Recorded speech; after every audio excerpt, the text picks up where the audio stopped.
Hello everyone, स्वागत है आप सभी का टॉपर्स प्राइम चैनल में। इस वीडियो में आज हम बात करेंगे टीजीटी कंप्यूटर साइंस का जो एग्जाम हुआ है उसके बारे में कि क्या क्या चीजें पूछी गई और आगे जिनका एग्जाम होने वाला है वो किस तरीके से जो है अपनी तैयारी कर सकते हैं। ठीक है, ओके, चलिए शुरू करते हैं। एनालिसिस शुरू करने से पहले मैं आपको बता देती हूँ, अगर आपको मॉक टेस्ट लेने हैं टीजीटी के लिए तो आप परीक्षा ऐप से खरीद सकते हैं। परीक्षा ऐप से आप मॉक टेस्ट ले सकते हैं और उन मॉक टेस्ट को खरीदने के लिए आप हमारा टॉपर्स 50 कोड यूज कर सकते हैं, जिसपे आपको 50% का जो है प्रॉफिट मिल जाएगा। ठीक है, अब ये बताना क्यों जरूरी है परीक्षा ऐप का, ये भी मैं आपको बता देती हूँ, क्योंकि यहाँ से आप जो है पेपर की प्रैक्टिस जो है कर सकते हैं, टाइम मैनेजमेंट करना जो है यहाँ से सीख सकते हैं। क्योंकि बहुत सारे बच्चों का क्या हुआ है कि पेपर ही जो है पूरा नहीं हो पाया है। ठीक है, लगभग 40 to 50 क्वेश्चंस जो है पीछे वाले जो सब्जेक्ट के होते हैं वो बच्चे उन्हें देख ही नहीं पाए हैं, क्योंकि टाइम को वो मैनेज नहीं कर पाए। बिकॉज रीजन क्या रहा, क्योंकि पेपर जो था वो कैसा था, टाइम कंज्यूमिंग था। ठीक है, टाइम कंज्यूमिंग था, क्योंकि क्या होता है ना कि जब हमें पता है कि ये चीज हमें आती है तो हम उसको करने ही लग जाते हैं। अब जैसे रीजनिंग की मैं अगर बात करूं तो रीजनिंग देखिए ऐसी नहीं थी कि डिफिकल्ट थी। ठीक है, 4 से 5 क्वेश्चन बेशक आप इसमें डिफिकल्ट बोल सकते हैं, जो कि जिसमें लॉजिक कोई लग ही नहीं पा रहा था। अदरवाइज जैसे 15 क्वेश्चन थे वो भी क्या थे, टाइम कंज्यूमिंग दे दिए। फिर मैथ्स है, मैथ्स में एक ही क्वेश्चन में 4-4 क्वेश्चन दे रखे हैं, और अब अगर हमें पता है कि वो चारों क्वेश्चन हमें आते हैं तो ऑब्वियस है बच्चा उसे करेगा ही करेगा। ठीक है, तो वहीं पर जो है बहुत सारे बच्चों का टाइम जो था लग गया। ठीक है, तो परीक्षा ऐप पे जो मॉक टेस्ट है आप वहां से अपना टाइम मैनेजमेंट जो है सीख सकते हैं। और रीजनिंग जो थी जिस तरीके की उनमें आप पूछी गई है परीक्षा मॉक टेस्ट में, बिल्कुल एज इट इज वैसी ही रीजनिंग देखने को मिली है। ठीक है, रीजनिंग हो या मैथ्स भी जो है मैंने कुछ क्वेश्चंस देखे, बिल्कुल उसी तरीके के क्वेश्चंस जो थे मैथ्स के भी पूछे गए थे। ठीक है, तो रीजनिंग मैथ्स वहां से आप कर सकते हैं। हिंदी हमारी वही थी इजी, तो एक बार जो है इन्हें पूरा डिटेल में जानते हैं। अभी देखिए, सबसे पहले हम बात करते हैं रीजनिंग की। रीजनिंग की, ठीक है, रीजनिंग में अगर मैं बात करूं तो कहां से क्वेश्चन आया, अल्फाबेटिकल सीरीज का क्वेश्चन था। अल्फाबेटिकल सीरीज में 2 तरीके के क्वेश्चन पूछे गए।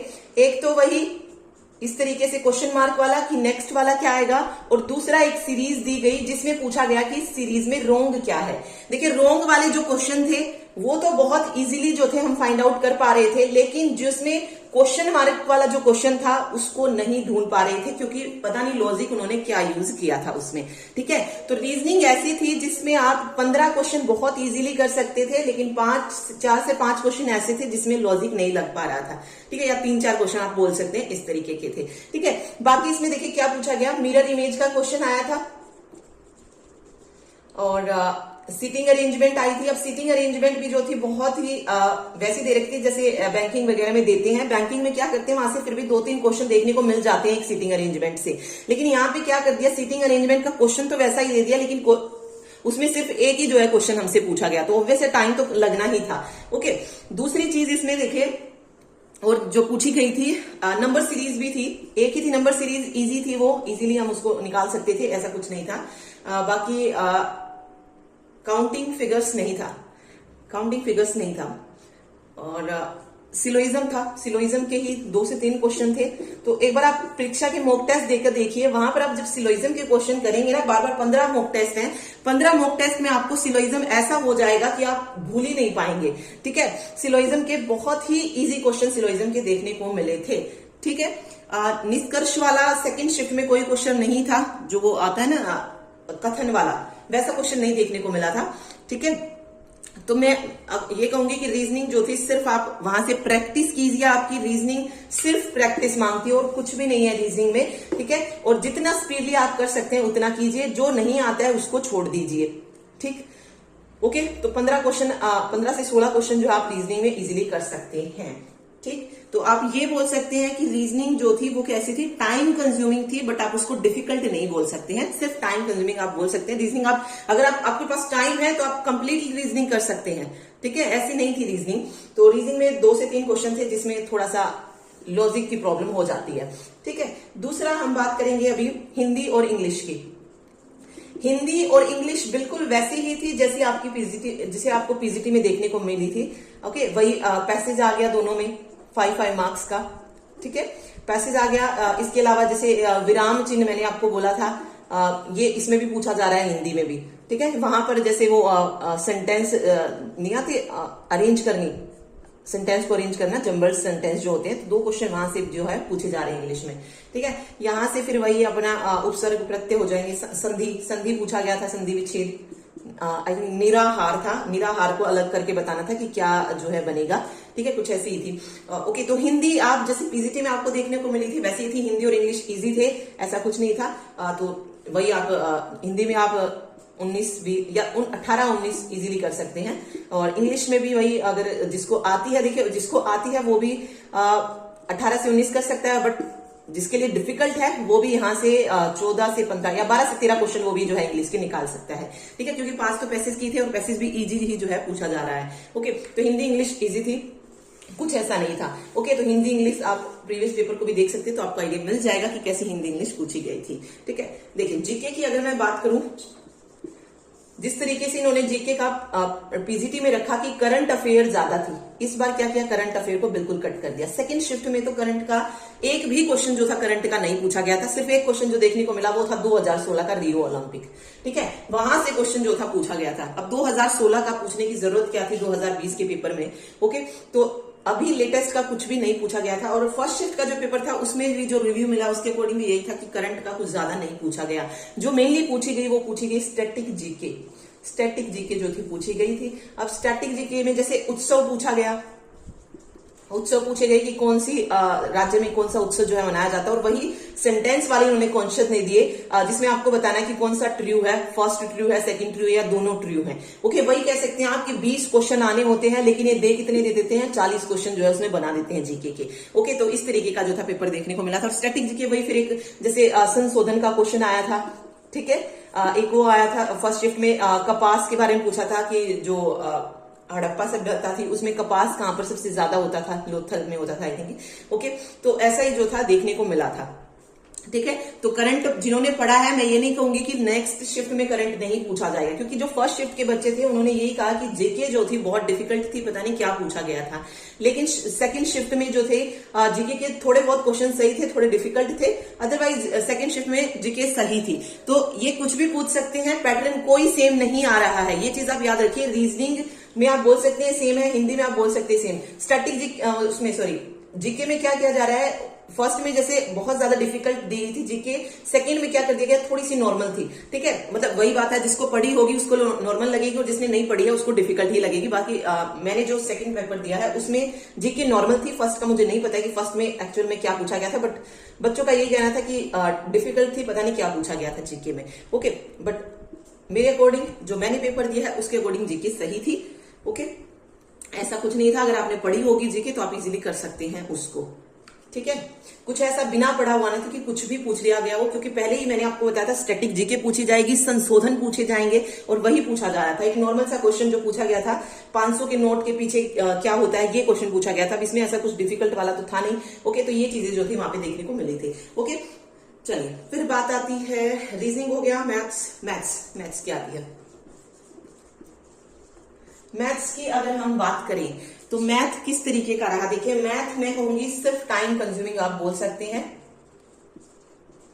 सेकेंड शिफ्ट के अकॉर्डिंग सिर्फ टाइम कंज्यूमिंग आपको बोल सकते हैं। फर्स्ट में भी जिसने रिव्यू दिया उसके अकॉर्डिंग भी टाइम कंज्यूमिंग था, उसको मैथ्स के क्वेश्चन आते थे।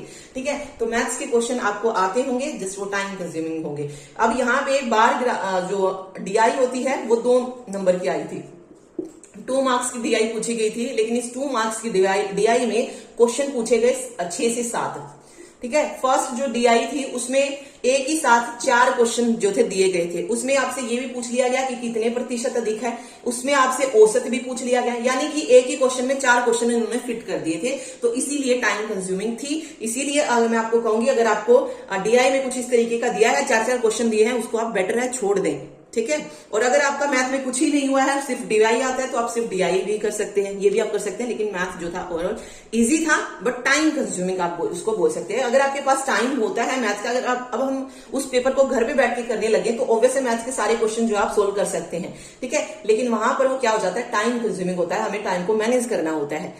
ठीक, तो मैथ्स के वही नॉर्मल क्वेश्चन थे, जैसे रेशो से क्वेश्चन पूछा गया था। रेशो से बिल्कुल सिंपल क्वेश्चन, ए रेशो बी रेशो दिया है, बी रेशो सी रेशो दिया है, तो ए रेशो बी रेशो सी पूछा गया हमसे। ठीक है, ये क्वेश्चन आया था। ठीक, DI मैंने आपको बता दिया, DI 2 नंबर के आई थी। इसके अलावा एक क्वेश्चन प्रॉफिट लॉस का था, प्रॉफिट लॉस का था, SICI का था, मतलब वही क्वेश्चन थे जो हमने पढ़े हुए हैं, नया कुछ नहीं था अलग मैथ्स में, और कुछ नहीं था अलग, सिर्फ यही क्वेश्चन जो थे पूछे गए थे। ठीक है, तो ये था फर्स्ट पेपर का। फर्स्ट पेपर में अगर हम बेस्ट देखें तो 70 to 80 क्वेश्चंस जो थे इजीली अटेम्प्ट हो सकते थे। 70 to 80 क्वेश्चन, मतलब इतनी जो है फर्स्ट पेपर में रहेगी 70 to 80। ठीक है, ओके, चलिए अब बात करते हैं हम कंप्यूटर की, अपने मेन सब्जेक्ट की। दोनों शिफ्टों के बारे में देखते, देखिए फर्स्ट शिफ्ट और सेकंड शिफ्ट क्या क्या पूछी गई। फर्स्ट शिफ्ट में जो पेपर जो एनालिसिस हमें मिला उसके अकॉर्डिंग क्या है कि आप 70 to 30 का मार्जिन आप रख सकते हैं, या 60 to 40 रख लीजिए। ठीक है, 60 to 40%, 40% आप बोल सकते हैं थोड़ा सा अलग था। ठीक है, या फिर इस 40% में आप अपनी जो पेडागोजी है उसको भी ऐड कर सकते हैं। ठीक है, ये भी इसमें ही आ जाएगी। अदरवाइज जो 60% जो पोर्शन था जो हमने पढ़ा हुआ था बिल्कुल वही पूछा गया था। ठीक है, वही सब्जेक्ट, जैसे फर्स्ट में सी भी आया, C++ भी आया, जावा भी आया। ठीक है, C++, जावा आया। इसके अलावा सॉफ्टवेयर इंजीनियरिंग का क्वेश्चन आया। तो ये सारे सब्जेक्ट हमने पढ़े हुए हैं, और जो भी चीजें पूछी गई यहाँ से बेसिक पूछी गई। जावा स्क्रिप्ट थी आई थिंक, और ये पूछा गया था कि कौन सा टैग हम यूज करते हैं, तो स्क्रिप्ट टैग होता है।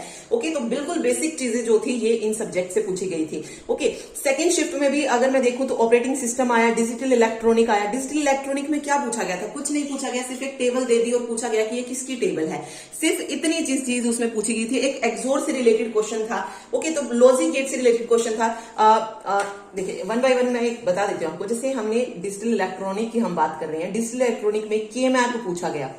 के मैप में आपको एक सीक्वेंस दे दी और उसके अकॉर्डिंग पूछा गया कि क्या के मैप जो है हमें बन के मिलेगा। इस तरीके से वहां पे 1-1 करके फिल करके दिया गया था 4 ऑप्शन में, और ये बताना था कि क्या हमें यहां से मिलने वाला है। ओके, तो ये पूछा गया के मैप में। एक यहाँ पर ट्रुथ टेबल से क्वेश्चन आया कि एक ट्रुथ टेबल दे दी और वहां से पूछ लिया कि ये किस गेट की जो है ट्रुथ टेबल है। ठीक है, एक और एक्सोर से रिलेटेड क्वेश्चन था कि एक्सोर से रिलेटेड मुझे याद नहीं है डेफिनेटली क्वेश्चन क्या था।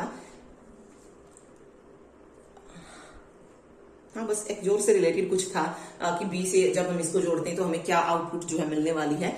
ठीक है, एक गेट से अगर हम इसको अटैच करते हैं तो कुछ इस तरीके से था। दूसरा जो क्वेश्चन देखने को मिला वो था सबट्रैक्टर का, कि सबट्रैक्टर में जो बोरो वाली होती है उसकी जो इक्वेशन है वो क्या बन के आएगी। तो पढ़ा हुआ है हमने एडर सबट्रैक्टर, और उसकी इक्वेशन भी मैंने आपको निकालनी बताई है। जो उसकी ट्रुथ टेबल आती है कि किस तरीके से उस ट्रुथ टेबल के अकॉर्डिंग उसको निकाला जाता है, तो वो पूछा गया था। कुछ ऐसा नहीं था। फिर एक बुलियन अलजेब्रा को सोल्व करना दिया था। बुलियन अलजेब्रा सारे हमने करवाए हुए हैं, बिल्कुल वही क्वेश्चन आए थे। अगर मैं आपको कहूं ना, जो पेपर आया है 60% वो कहीं से भी बाहर नहीं आया है। बहुत इजी क्वेश्चन जो थे वो देखने को मिले थे। ठीक है, अब डिजिटल इलेक्ट्रॉनिक की बात हो गई। अब डिजिटल इलेक्ट्रॉनिक में कुछ ऐसा नहीं था जो आप छोड़ के आ सको। अगर आपने बुलियन अलजेब्रा अच्छे से पढ़ा है, ठीक है, जितने भी रूल हैं वो पढ़े हैं, आप उनको सोल्व करना जानते हैं, आप कर सकते हैं। के मैप अगर आपने पढ़ा है, सब कुछ मैंने करवाया। जो बच्चे पहले से तैयारी कर रहे हैं, पिछले 1-1.5 साल से जो हमारे साथ तैयारी कर रहे हैं, उनके बहुत अच्छे पेपर हुए हैं और उन्हें बिल्कुल भी ऐसा नहीं लगा है। ऑब्वियस है कुछ क्वेश्चन ऐसे थे, मैं नहीं कहूंगी सब कुछ वैसा ही था, सब कुछ कराए हुए में से आया नहीं। एक या दो सब्जेक्ट वो ऐसा रखते हैं कि जो हमने ना पढ़ा हो, हमारी एक्सपेक्टेशन से कहीं बाहर ही होता है वो। ओके, और वो ऐसा होना भी चाहिए, क्योंकि अगर बच्चों को सब कुछ आता होगा तो फिर कट ऑफ जो होगी वो बहुत ज्यादा हाई जाएगी। ठीक है, तो उन्होंने जो है 60% जो पेपर था कंप्यूटर में वो बिल्कुल वही रखा है जो नॉर्मल पूछा जाता है। ओके, दूसरा हम जैसे बात करते हैं सॉफ्टवेयर इंजीनियरिंग की। देखिए, सॉफ्टवेयर इंजीनियरिंग की बात करने से पहले मैं दोनों पेपर में वो बता देती हूँ जो सेम पूछा गया। जैसे फर्स्ट पेपर में सी भी आया था, C++ भी आया था। दूसरे पेपर में भी सी भी आया, C++ भी आया। ठीक है, तो ये इन्होंने नॉर्मल रखा सेम। अब यहां से क्या किया, सॉफ्टवेयर इंजीनियरिंग के फर्स्ट पेपर में 2 से 3 क्वेश्चन थे, लेकिन यहां पर सॉफ्टवेयर इंजीनियरिंग के 4 से 5 क्वेश्चन इन्होंने रख दिए। मतलब ज्यादा ही थे, 4 से 5 से ज्यादा ही थे आई थिंक सॉफ्टवेयर इंजीनियरिंग के। लेकिन पेपर में जो सॉफ्टवेयर इंजीनियरिंग पूछी गई वो ऐसी नहीं थी कि बहुत ज्यादा डिफिकल्ट आई। जो चीजें हमने पढ़ी, चाहे वो साइक्लोमेट्रिक कॉम्प्लेक्सिटी की जो इक्वेशन हो वो हो, ठीक है, कॉम्प्लेक्सिटी वाली इक्वेशन हो, वेरिफिकेशन वैलिडेशन पूछा गया, सॉफ्टवेयर इवोल्यूशन पूछा गया। तो ये सिंपल चीजें जो थी सॉफ्टवेयर इंजीनियरिंग में पूछी गई। दूसरी चीज इन्होंने क्या की कि एक पेपर में इन्होंने बिजनेस कंप्यूटिंग बहुत ज्यादा दे दिया। जो फर्स्ट शिफ्ट थी उसमें क्या किया, बिजनेस कंप्यूटिंग ज्यादा दे दिया। अब बिजनेस कंप्यूटिंग भी नहीं कहूंगी, इसमें जो चीजें देखने को मिली वो बिजनेस से रिलेटेड थी, ठीक है, या फिर आप बोल सकते हैं इकोनॉमिक्स के जो क्वेश्चन होते हैं, बिजनेस से रिलेटेड जो क्वेश्चन होते हैं वो देखने को मिले, ठीक है। बिजनेस से रिलेटेड क्वेश्चन सेकंड शिफ्ट में भी आए, लेकिन एक या दो क्वेश्चन आया है। तो इन्होंने पूरा पैटर्न ही जो है चेंज कर दिया। यहां पर सॉफ्टवेयर इंजीनियरिंग हुई या अदर जैसे मैथ्स के जो हुए डिफरेंशियल इक्वेशन वगैरह वो ज्यादा रख दिए हैं इसमें, ठीक है। लेकिन इसमें भी मैं कहूंगी कि इन्होंने कुछ भी आउट ऑफ सिलेबस नहीं दिया है। क्यों नहीं दिया है, क्योंकि हमें भी पता था ग्रेजुएशन लेवल का पूछा ही जाएगा। जब पेपर ग्रेजुएशन लेवल का है तो जो सब्जेक्ट आएंगे वो भी ग्रेजुएशन लेवल के ही आएंगे। ओके, अब इन्होंने अगर मान लीजिए हमसे बिजनेस पूछा है तो क्या बिजनेस हमने बीसीए में नहीं पढ़ा है? बिजनेस बीसीए में आता है, ठीक है। 1 से 2 जो सेमेस्टर होते हैं उसमें बिजनेस आता है। तो यहां से हम ये नहीं बोल सकते हैं कि ये आउट ऑफ द सिलेबस थे। सिर्फ ये चीज है कि ये हमने पढ़े नहीं थे ये सोच के कि ये कौन सा एग्जाम में आएंगे हमारे, ठीक है। सिर्फ इतनी सी बात है और कुछ नहीं है। दूसरी चीज, क्या हमने मैथ्स नहीं पढ़ा है बीसीए में? बिल्कुल पढ़ा है। क्या आपने बीटेक वगैरह करते हैं, क्या मैथ्स नहीं पढ़ते हैं? पढ़ते हैं। ट्रिग्नोमेट्री पढ़ते हैं, डिफरेंशियल इक्वेशन पढ़ते हैं, इंटीग्रेशन पढ़ते हैं, सब पढ़ते हैं। लेकिन प्रॉब्लम सिर्फ इतनी है कि हमने उसको अपने सिलेबस से आउट ऑफ सिलेबस माना है, क्योंकि सिर्फ हमने कंप्यूटर के सब्जेक्ट्स पे ध्यान दिया है। ओके, अदरवाइज पेपर में आप ये नहीं बोल सकते कि ये इन्होंने आउट ऑफ सिलेबस दे दिया, मैथ देने का क्या तुक है। ऑब्वियसली हम जब कंप्यूटर पढ़ते हैं तो मैथ्स भी तो पढ़ते हैं, बिजनेस भी तो पढ़ते हैं, सारे सब्जेक्ट्स आते हैं। तो उन्हीं सब्जेक्ट्स में से पूछा गया है। बस प्रॉब्लम इतनी हो गई कि हमने उन सब्जेक्ट्स को पढ़ा नहीं, ये सोच के कि ये सब्जेक्ट्स हमारे नहीं आएंगे। और आगे मैं कहूंगी कि जो आगे शिफ्ट आएगी 3rd, 4th, 5th शिफ्ट, उनमें क्या है, आप ये मत सोचिए कि अब कुछ बच्चे ऐसे हैं कि अब बिजनेस कंप्यूटिंग हम कहां से पढ़े। तो बेवकूफ मत बनिए उसमें, क्योंकि जरूरी नहीं है कि आपके एग्जाम में बिजनेस कंप्यूटिंग आए। जैसे इन्होंने सेकंड शिफ्ट में कर दिया, फर्स्ट में बिजनेस कंप्यूटिंग के दे दिए क्वेश्चन और सेकंड में बिजनेस कंप्यूटिंग का 1 या 2 क्वेश्चन। बिजनेस कंप्यूटिंग भी नहीं कहूंगी मैं, उसने पर्टिकुलर इकोनॉमिक्स के जो है क्वेश्चन दिए, आरबीआई के अकॉर्डिंग जो थी कौन कौन सी मतलब क्वेश्चन एग्जैक्ट मुझे पता नहीं है, लेकिन आरबीआई के अकॉर्डिंग कुछ दिया था, कॉस्ट से रिलेटेड कुछ क्वेश्चन दिया था इसने। ओके, 2-3 क्वेश्चन थे जो कि इकोनॉमिक्स से रिलेटेड पूछे गए थे, ठीक है। फिर इसने क्या कर दिया, इन्होंने मैथ्स को जो था डाल दिया, मैथ्स यानी कि डिफरेंशियल इक्वेशन जो थी उसको इसमें रख दिया। बाकी अदरवाइज कुछ भी ऐसा नहीं था। ओके, तो बिजनेस कंप्यूटिंग के पीछे मत भागिए। जो बच्चे जिस तरीके से जो तैयारी कर रहे हैं, आप उन्हीं सब्जेक्ट्स को आप अपना अच्छा बनाइए, ठीक है। जो भी चाहिए, आप सी पढ़ रहे हैं, C++ पढ़ रहे हैं, जैसे इन्होंने किया ना, पहले में बिजनेस कंप्यूटिंग ज्यादा यानी कि इकोनॉमिक्स ज्यादा रख दी। दूसरे में क्या किया, दूसरे में सॉफ्टवेयर इंजीनियरिंग को ज्यादा रख दिया या मैथ्स डाल दिया। तो 3rd, 4th शिफ्ट में यही क्वेश्चन नहीं पूछे जाएंगे आपसे, किसी और सब्जेक्ट पे फोकस किया जाएगा। ओके, और सही भी है, क्योंकि हर एक में अगर आप अलग रखेंगे तो सभी बच्चों के लिए सही रहेगा। क्योंकि अगर पैटर्न अगर एक ही रखेंगे तो फिर जो फर्स्ट शिफ्ट या सेकंड शिफ्ट के बच्चे हैं उनके लिए तो ऑब्वियसली फिर गलत चीज हो जाएगी कि क्योंकि जो 3rd, 4th, 5th है उन्हें सिलेबस जो है वो अपना पूरा पता चल जाएगी कि यहाँ से क्वेश्चन आ रहे हैं। तो इन्होंने ये चीज बिल्कुल सही रखी है कि दोनों का जो लेवल है वो अलग रखा है, दोनों में सब्जेक्ट्स पर फोकस अलग रखा है। ओके, तो यहां पर जो है ये बहुत अच्छी चीज मुझे जो लगी कि फर्स्ट में इन्होंने कंप्यूटर में कुछ और दिया, सेकंड में कुछ और दिया है। अब 3rd, 4th, 5th और तीनों शिफ्टों में जो है मैं कहूंगी कि अलग अलग ही रखना चाहिए, ताकि कोई प्रॉब्लम हो ही ना, बच्चों को ये लगे ही ना कि इसमें इजी आ गया, इसमें मुश्किल आ गया, ठीक है। तो यहां पर भी जो इकोनॉमिक्स के जो क्वेश्चन देखने को मिले हैं उसके अकॉर्डिंग यही था कि 7वीं 8वीं वाला बच्चा भी जो उन्हें कर सकता है, उसने जो मुझे मतलब अकॉर्डिंग टू रिव्यू कि बिल्कुल आपके नॉलेज बेस्ड क्वेश्चन थे, ऐसा ज्यादा कुछ वो नहीं पूछा गया था। बेसिक क्वेश्चन जो थे बिल्कुल पूछे गए थे, ठीक है। हाँ, मैथ्स में थोड़े से वो हैं, अगर आपने नहीं पढ़ा है तो वैसे आप नहीं कर पाएंगे, और हमने जैसे पढ़ा भी नहीं है अभी। जैसे मान लीजिए अगर किसी ने सिर्फ क्या कहते हैं बीसीए या पास करके निकला है, जो वो पेपर दे रहे हैं वो उनको कर सकते हैं, बिजनेस को कर सकते हैं या फिर डिफरेंशियल इक्वेशन वगैरह है उनको सोल्व कर सकते हैं, अदरवाइज पॉसिबल नहीं है। और मैं ये कहूंगी कि आप इन पे अभी फोकस कीजिए भी मत, आप फोकस कीजिए आप वही अपने मेन सब्जेक्ट्स पे, किस पे, सी पे, C++ पे, क्योंकि ये आ रही है लैंग्वेज। जावा पे, जावा का भी क्वेश्चन आया हुआ था, ठीक है। जावा स्क्रिप्ट का भी क्वेश्चन आया था, स्क्रिप्ट टैग वाला, ठीक है। तो लैंग्वेज यही पूछी जा रही है। मे भी अगली बार हो सकता है आपसे विजुअल बेसिक पूछ ले, ठीक है, VB स्क्रिप्ट पूछ ले, ठीक, पाइथन पूछ ले। तो इन पर फोकस कीजिए, जो सिलेबस हो चुका है, जो आपको आता है, सिर्फ उन पर फोकस कीजिए, और बाकी आप मॉक टेस्ट देके देखिए ताकि आपको टाइम मैनेजमेंट आ जाए। देखिए, मैं कहूंगी पेपर का जो खेल था सारा, वो था सारा का सारा टाइम मैनेजमेंट का। ठीक है। सारा खेल जो था वो टाइम मैनेजमेंट का था। जिसने टाइम मैनेज कर लिया वो पेपर पास कर लेगा, और जिसने टाइम मैनेज नहीं किया उसका पेपर पास होने से रहा। ठीक है, क्योंकि सब्जेक्ट वही थे, नॉर्मल चीजें थी। अब C++ और सी से नॉर्मल चीजें पूछी गई। C++ का एक इजी सा प्रोग्राम पूछ लिया। ठीक है, ऐसे क्वेश्चन जो थे देखने को मिले थे। जावा में एप्लेट से क्वेश्चन आ गया। ठीक, तो बेसिक चीजें जो हमने पढ़ी हुई ना, जस्ट वो आप पढ़ के जाइए। जावास्क्रिप्ट जैसे मैंने आपको बताया, स्क्रिप्ट टैग पूछ लिया यहाँ से। डिजिटल इलेक्ट्रॉनिक लॉजिक गेट बता दिया। ऑपरेटिंग सिस्टम भी जो था इजी ही आया था। ऑपरेटिंग सिस्टम में बताइए, फ्रेम वाला क्वेश्चन जो था दिया गया था कि फ्रेम पेज फॉल्ट बतानी है। क्या ये चीजें हमने पढ़ी नहीं हुई? सारी चीजें पढ़ी हुई है। ठीक है, सारी चीजें पढ़ी हुई है। जो ये कह रहे हैं कि नहीं पेपर तो इतना डिफिकल्ट था, पता नहीं क्या आ गया, वो उनके लिए आया है जिसने बिल्कुल नहीं पढ़ा है। सिर्फ या एक बुक जो थी जिसने उठा के पढ़ ली कि मैंने अरिहंत की बुक पढ़ ली और मेरा काम बन गया। ठीक है, ऐसा नहीं, सॉरी, अरिहंत ने मतलब किसी भी उसकी बुक पढ़ ली और हो गया। सिर्फ एक बुक पढ़ने से काम नहीं चलता है। जो बच्चे जिन्होंने पढ़ा है शुरू से, उनके लिए पेपर सही है। ओके, देखिए डिफिकल्ट क्वेश्चंस जो आ रहे हैं अलग सब्जेक्ट के, वो तो सबके लिए आ रहे हैं, किसी एक बच्चे के लिए तो नहीं आ रहे ना, वो तो सबके लिए ही अलग है, वो सबके लिए ही अलग है। लेकिन जो 60% आ रहा है वो तो वही आ रहा है ना जो पढ़ाया हुआ है। और 40% अगर उन्होंने अलग से डाल दिया तो वो भी सही चीज उन्होंने की है, क्योंकि वो चीज सिर्फ एक बच्चे को ही नहीं, बहुत सारे बच्चों को नहीं आती होगी। इनफैक्ट किसी को भी नहीं आती होगी। कुछ बच्चे होंगे जिसको मान लीजिए जिसका इकोनॉमिक्स अच्छा है और उसने पढ़ लिया और उसने कर लिए हो, सिर्फ उनको आती होगी। ठीक है, तो बाकी जो था मैं यही कहूंगी, जो सब्जेक्ट का जो पेपर था वो बिल्कुल ऐसा ही था। अपने जो भी सिलेबस हमने किया हुआ है सिर्फ उन पे फोकस कीजिए। मतलब आगे आने वाली जो शिफ्ट है वो अपना वही नॉर्मल जो करवा रखा है आप उन्हीं पे फोकस कीजिए, और ज्यादा से ज्यादा मॉक टेस्ट देकर देखिए। ठीक है, आप इजीली जो है वहां से करेक्ट कर सकते हैं। ठीक, चलिए अब बात करते हैं लास्ट में टीचिंग मेथोडोलॉजी की।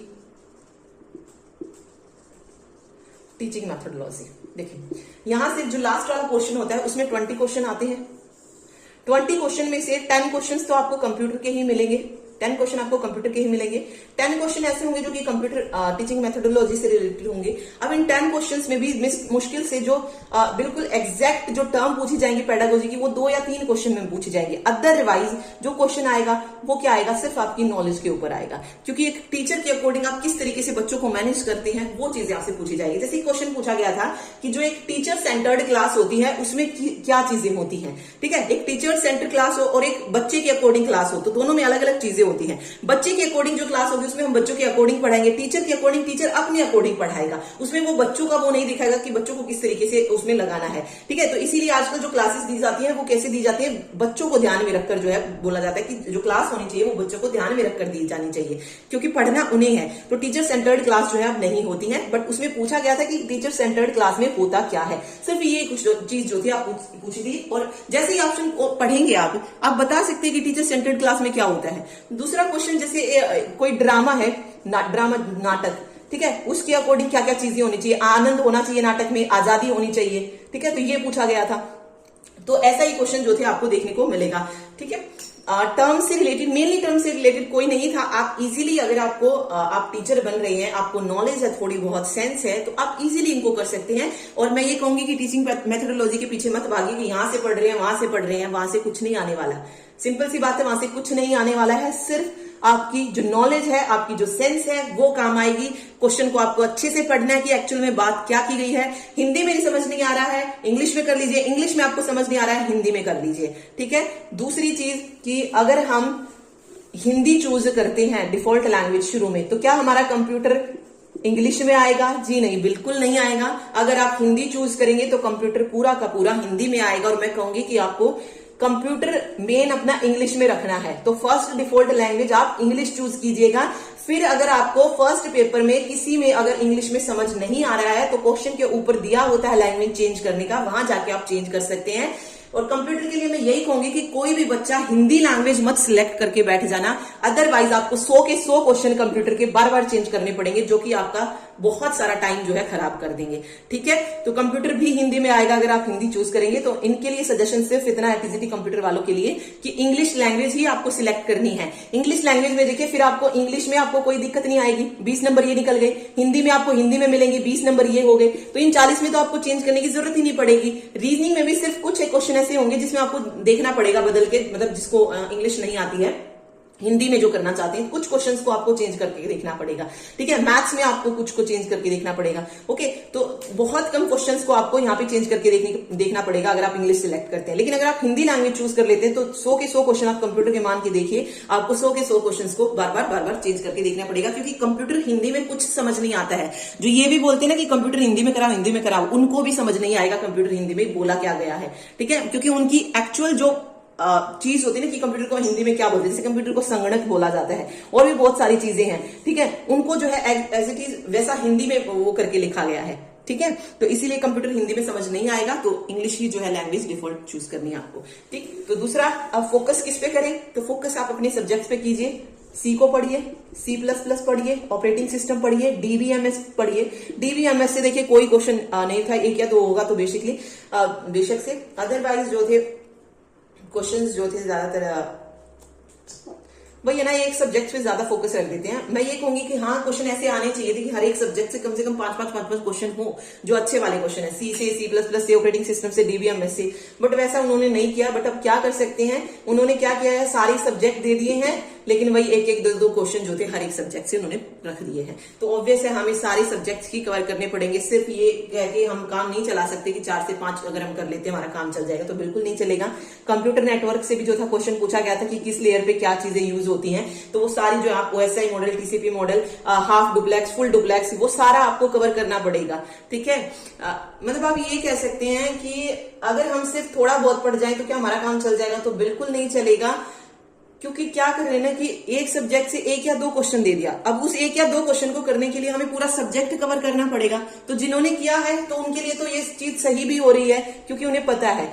अब कंप्यूटर नेटवर्क से मैं कहूं तो बिल्कुल बेसिक क्वेश्चन पूछे गए, कुछ ऐसा था ही, जैसे हाफ डुप्लेक्स आ गया कि एक बार में सिर्फ हम मतलब दोनों तरफ कनेक्शन हो सकता है, लेकिन एक टाइम में एक तरफ, तो हाफ डुप्लेक्स हो जाएगा उसमें। अब यहां से 4 मेल वाले क्वेश्चन दे दिए कि रिपीटर किस पे यूज किया जाता है, राउटर कौन सी लेयर पे यूज होता है, ऐसा क्वेश्चन पूछ लिया, ठीक है। तो अब इसमें हम क्या कर सकते हैं, या एक वो सब एड्रेस वाला क्वेश्चन, एड्रेस वाला नहीं था, हाँ बस इतना ही था कंप्यूटर नेटवर्क में, ज्यादा नहीं था, बस ये 2 क्वेश्चन ही थे आई थिंक, ठीक है। तो ऐसे क्वेश्चन पूछे गए। सी हो गया, C++, OSDM, डाटा स्ट्रक्चर से बहुत क्वेश्चन पूछे गए, जैसे pre order, post order traversal, ये पूछा गया यहां से, या मैक्स हीप का, या एक बाइनरी सर्च ट्री का कि हम कहां पर जो है किस नोड को ऐड कर सकते हैं। इस तरीके के क्वेश्चन जो थे पूछे गए थे डाटा स्ट्रक्चर में, ठीक है। तो सारी चीजें हमने की हुई है। अब जिसने पढ़ा हुआ है तो भाई उसके लिए तो ईजी था ही, वो कर सकते हैं इजीली इन चीजों को, ठीक है। कंप्यूटर नेटवर्क हो गया।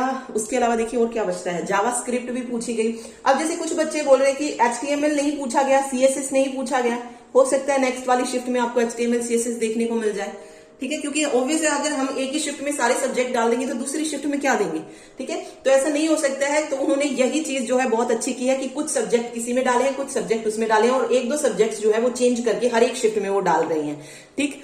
तो जो 3rd 4th शिफ्ट आएगी उनमें भी जो आपको एक सब्जेक्ट ऐसा मिलेगा, यानी कि 40% पार्ट या 20 से 30 क्वेश्चन आपको ऐसे मिलेंगे जो कि आपको लगेंगे कि ये तो आपने पढ़े ही नहीं हुए, आउट ऑफ सिलेबस है जो हम बोल रहे हैं। अदरवाइज वो आउट ऑफ सिलेबस नहीं है। अगर हम ग्रेजुएशन लेवल तक का अगर हम देख रहे हैं तो वो सारे उसी में से ही आ रहे हैं, ठीक है, ओके। तो HTML, CSS इन सभी को आपको करना पड़ेगा, ठीक। तो एडवाइस सिर्फ इतनी सी है, पैनिक होने की जरूरत नहीं है। ज्यादा से ज्यादा आप अगर आपने ये सारी चीजें कर ली हैं कवर, तो आप मॉक टेस्ट पे आइए, अपने टाइम को मैनेज करना सीखिए, दैट्स इट। टाइम मैनेजमेंट सबसे अच्छी बात है, क्योंकि अगर आपने अब सेकंड पेपर अगर पूरा पढ़ पाते हैं तो ही तो आप देख पाएंगे कि कैसे क्वेश्चन पूछे गए थे। क्योंकि अगर हम देखें क्वेश्चन पूरे नहीं पढ़ पाते तो एक वो मलाल रहता है हमें कि अगर हम पढ़ पाते तो हो सकता है हमें वो क्वेश्चन आते होते, ठीक है। ये चीज जो है वहां पे रहती है, तो बस उस पर ध्यान दीजिएगा, टाइम को मैनेज कीजिएगा अच्छे से। अदरवाइज आपको सब्जेक्ट सारे करने हैं। मैं एक पर्टिकुलर सब्जेक्ट नहीं बोलूंगी कि ये पढ़ के जाइए और आपका हो जाएगा, क्योंकि वही पैटर्न अगेन उन्होंने चेंज कर दिया। हो सकता है अगली बार ये सब्जेक्ट्स न देखे जो हमारे बाकी सब्जेक्ट्स बच गए। 20 सब्जेक्ट्स तो मैंने भी आपको कराए हुए हैं। उन 20 सब्जेक्ट्स में से जो है आपको सारे सब्जेक्ट्स जो है देखिए करने पड़ेंगे, ठीक है। किसी में भी आप ऐसा नहीं बोल सकते कि इसको छोड़ दे तो हमारा काम चल जाएगा, क्योंकि नहीं पता है पेपर वाले का कि पेपर में वो क्या देगा, ठीक है।